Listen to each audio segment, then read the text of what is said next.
ડીસામાં સ્તન કેન્સર જાગૃતિ કાર્યક્રમનું આયોજન કરવામાં આવ્યું હતું। ભારત દેશમાં સ્ત્રીઓમાં સ્તન કેન્સર અને સર્વાઇકલ કેન્સર સૌથી સામાન્ય હતું, ત્યારે હવે જે નવા કેસોમાં ટકાવારી પ્રમાણે 27 અને 18% થઈ ગયું છે। એક રિપોર્ટ અનુસાર ભારતમાં 1965 થી 1985 વચ્ચે સ્તન કેન્સરની ઘટનાઓમાં 50%નો વધારો થયો છે, જ્યારે 2020ના ગ્લોબોકેન ડેટા અનુસાર ભારતમાં કેન્સરના તમામ કેસોમાં સ્તન કેન્સરનો હિસ્સો 13.5% અને 10.6% છે। એક અભ્યાસમાં અંદાજ મુજબ વર્ષ 2030 સુધીમાં સ્તન કેન્સરની વૈશ્વિક ઘટનાઓમાં 20 લાખથી વધુ થવાની ધારણા છે, ત્યારે મહિલાઓમાં સ્તન કેન્સરનો આ રેશિયો ચિંતાજનક છે। હવે મહિલાઓને જાગૃત થવાની જરૂર છે, જેમાં વિવિધ સંસ્થાઓ જગ્યાએ કેમ્પ દ્વારા મહિલાઓને સચેત અને જાગૃત કરતી હોય છે। ત્યારે બનાસકાંઠા જિલ્લાના ડીસા તાલુકા ખાતે આવેલા નગરપાલિકા હોલમાં આજે સ્તન કેન્સર જાગૃતિ કાર્યક્રમ રાખવામાં આવ્યો હતો, જેમાં 100થી વધુ પોલીસ મહિલા કર્મી અને કોન્સ્ટેબલ મહિલાઓને આશીર્વાદ ફાઉન્ડેશનના ડિમ્પલ પટેલ દ્વારા જાગૃત કરાયા હતા। બજારમાં વહેંચાતું ફાસ્ટ ફૂડથી નુકસાન તથા કઈ રીતે ભાપી શકાય તે અંગેની સમજ અને શું સાવચેતી રાખી શકાય તે અંગેની માહિતી આપવામાં આવી હતી, જેમાં ભારતમાં મહિલાઓમાં થતા કેન્સરની વાસ્તવિકતા વિશે વાત કરી હતી અને સાથે સાથે મહત્વના મુદ્દા વિશે પણ ચર્ચા કરી હતી।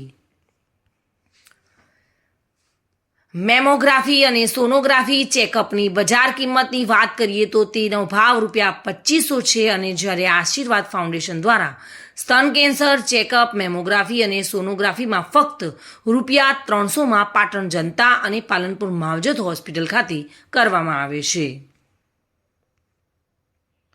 2024 અને 25 માટે વચગાળાનું બજેટ રજૂ કર્યું છે, તેમાં તેમણે સર્વાઇકલ કેન્સરની વેક્સિનને લઈને મોટી જાહેરાત પણ કરવામાં આવી છે। નાણામંત્રીએ બજેટ વખતે જણાવ્યું હતું કે સરકાર સર્વાઇકલ કેન્સર રોકવા માટે દેશભરમાં વેક્સિનેશન ડ્રાઈવ ચલાવશે અને તેમાં 9 થી 14 વર્ષની યુવતીઓને HPV વેક્સિન લગાવવામાં આવશે, જેથી સર્વાઇકલ કેન્સરને રોકી શકાશે। ડોક્ટર્સ અનુસાર દેશમાં સર્વાઇકલ કેન્સર મહિલાઓને થતું બીજું સૌથી કોમન કેન્સર છે। આ જ કારણથી દર વર્ષે હજારો મહિલાઓ પોતાનો જીવ ગુમાવી રહી છે।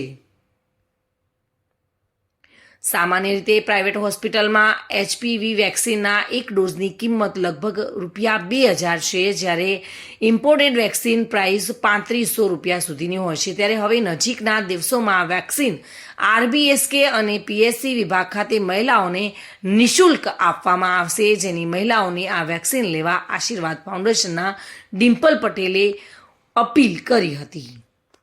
નમસ્તે, મારું નામ પટેલ ડિમ્પલ છે। હું આશીર્વાદ ફાઉન્ડેશન PSP પ્રોજેક્ટ લિમિટેડ તરફથી અમે એક સ્તન કેન્સર અવેરનેસ અને નિદાનનો કેમ્પ ચલાવીએ છીએ કે જેની અંદર આજે વર્તમાન સમયની અંદર વધતા જતા સ્તન કેન્સરના રોગ કેવી રીતે થાય છે, એના લક્ષણો કેવા, એના વિશે જાગૃતતા આપીએ છીએ।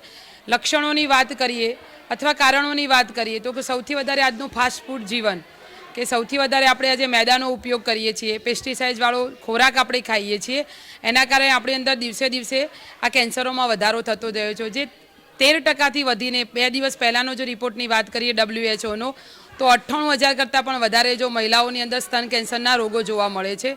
માટે આ રોગની અંદર જો બચવું હોય આપણે તો એનું સૌથી પહેલાં અર્લી ડાયગ્નોસિસ થવું, એટલે કે અર્લી એનું શોધાવવું।